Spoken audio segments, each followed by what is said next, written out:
Okay, so what if I told you that in medieval England, there was a power that was bigger than the king, an institution that was part of your life from the moment you were born to the moment you died, and even controlled what happened to you after you died? What was this superpower? Well, let's get into it. First off, this organization owned 1/3 of all the land. Just let that sink in. 1/3 of the entire country. On top of that, it ran pretty much every school and hospital that existed. It didn't just own the land. It had a claim on your mind. It controlled what you were allowed to believe about the world, about God, about everything. And here's the kicker. It held the keys to your eternal soul.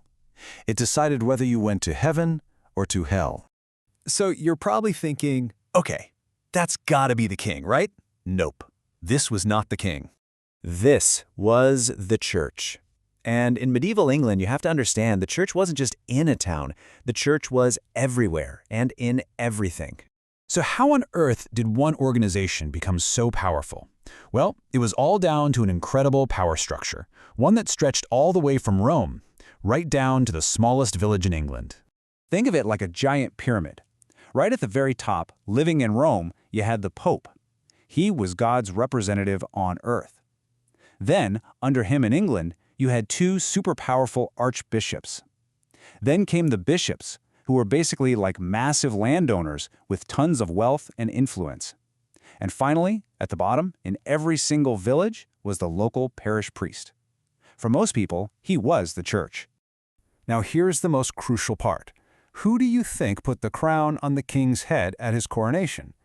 The Archbishop of Canterbury. That's right. Even the king needed the church's official stamp of approval to be seen as the legitimate ruler. That one single act shows you just how much power the church really had. Okay, so that's the big picture. But what did this all mean for an ordinary person just trying to live their life? Well, the church wasn't just some distant authority. It shaped every single day of your existence. The church was with you at every single important moment. You were baptized into the faith as a baby. As a kid, you were confirmed. You take part in communion your whole life. You got married in the church. And on your deathbed, a priest would come to give you the last rites. From cradle to grave, you were never outside the church's embrace. And we need to be really serious for a moment here. For people back then, heaven, hell, and a waiting room called purgatory, they weren't just ideas. They were real, actual, physical places you would go. Your choices on earth had eternal consequences. And since the church could forgive your sins, it literally held the keys to your soul. This gave it the most incredible power imaginable. And on top of everything else, there was a tax. It was called the tithe, and everyone had to pay it, from the poorest farmer to the richest lord. It was 1/10 of everything you grew, raised, or made. 1/10 of your crops, 1/10 of your sheep, 1/10 of everything. This steady flood of wealth made the church unbelievably rich. But the church's influence didn't stop at your soul or your wallet, oh no. It was also the heart of all knowledge and learning, and it had its own separate legal system. Dotted all over England were hundreds of monasteries, and to be a monk, you had to commit to a really demanding life by taking 3 big vows: poverty, so you owned absolutely nothing; chastity, so you'd never marry; and obedience, so you did whatever the church told you. It was a life of complete devotion. And because of that devotion, monasteries were the engines of medieval society. They were the hospitals for the sick, the food banks for the poor. They were the libraries where monks spent their lives copying out precious books by hand. And they were the schools. In fact, the famous universities of Oxford and Cambridge both started out as church schools. They were absolutely essential. Okay, now check this out. This is where you really see the church's power. It had its own courts. So if you or I committed a murder, we'd be sent to the king's court and probably hanged.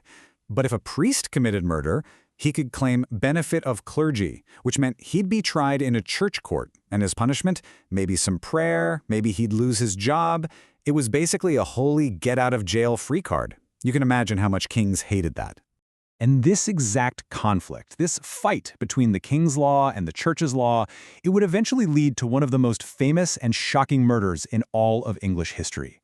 A story that involves a furious king, a stubborn archbishop, and a bloody crime committed inside a holy cathedral. But that story, well, that's for our next explainer. So, the church was powerful, it was deadly serious, it was everywhere. But it also had, Well, a pretty surprising side to it. So before we do a knowledge check, here are a couple of fun facts. You think of monks, and you probably think of chanting and silent reflection, right? Well, yes. But with all that land, time, and knowledge, they also became absolute masters of delicious food and drink. The guy who perfected champagne? A monk named Dom Perignon. Famous cheeses like Wensleydale? Yep, monks. Belgian beer? Monks again. All in a day's work for the Lord, I guess. Okay, this one is just brilliant. So on certain days, you weren't allowed to eat meat, but you could eat fish. This was a problem if you lived miles from the coast. The solution? Some clever bishop somewhere officially declared that because beavers live in water, they counted as fish. So you could totally eat beaver on a Friday. They even did the same thing with a type of goose they thought hatched from barnacles. Medieval biology was, creative. All right, it's that time. Let's do a quick check and see what you remember about the awesome power of the medieval church. Question 1. What fraction of land in England did the church own? Was it A, 1/10, B, 1/4, C, 1/3, or D, 1/2? The answer is C, 1/3. An enormous amount, making it the biggest landowner in the kingdom by far. Question 2. What was the tithe?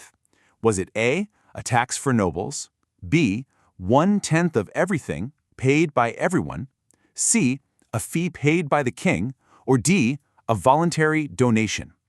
The correct answer is B. The tithe was 1/10 of everything, and absolutely everyone had to pay it. Question 3.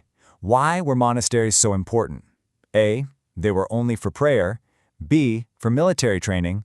C. They were centers of learning, healthcare, and charity. Or D. They were tax collectors.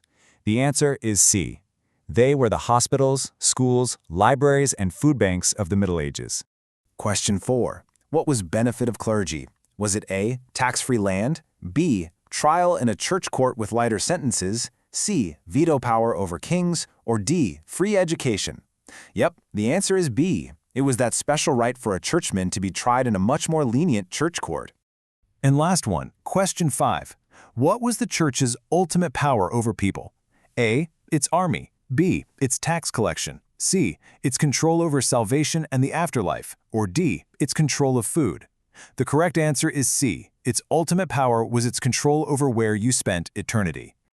So, the church was a superpower, no doubt about it. But what happens when someone, a king, finally tries to challenge that power? Well, next time, Thomas Becket is about to find out, the hard way.